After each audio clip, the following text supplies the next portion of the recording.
როგორ შეიძლება თქვათ შეიცვალოს ეს ვითარება ამ 99.3%-ის სასარგებლოდ რა უნდა გაკეთდეს ამისათვის. Როგორც თქვით, უნდა წვრილი და საშუალო ბიზნესი განვითარდეს.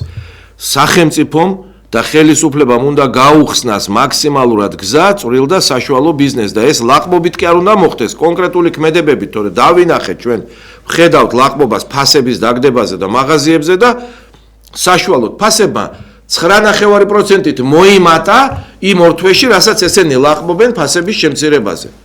აი ამით უნდა მოხდეს, რომ საშუალო და წვრილ ბიზნესს გაეხსნას გზა.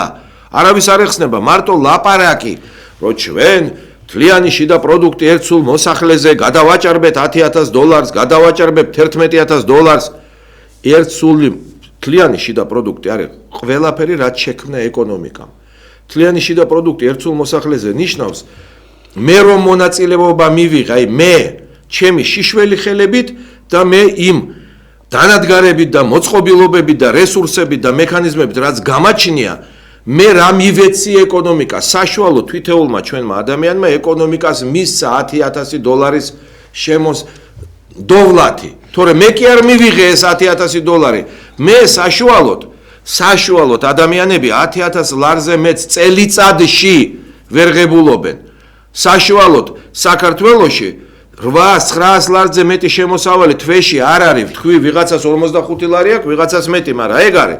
ანუ ამ $10,000 და ამ სიტყვების რა ხარუხს, რა მნიშვნელობა აქვს? ბელორუსიაში თლიანი შიდა პროდუქტი ერთ სულ მოსახლეზე იმდენივე რაც საქართველოში, მაგრამ ხელფასიც მეტია, პენსია ორჯერ მეტია, ფასები ორჯერ ნაკლებია, კომუნალურები ორჯერ ნაკლებია, საწვავი 40%-ით იაფია, ანუ იქ იმ ფულით კაცი ორჯერ მეტ რაღაცას ყიდულობს სახში, ვიდრე ჩვენთან აქ და პენსიაც ორჯერ მეტია. საქმე იცით რაშია?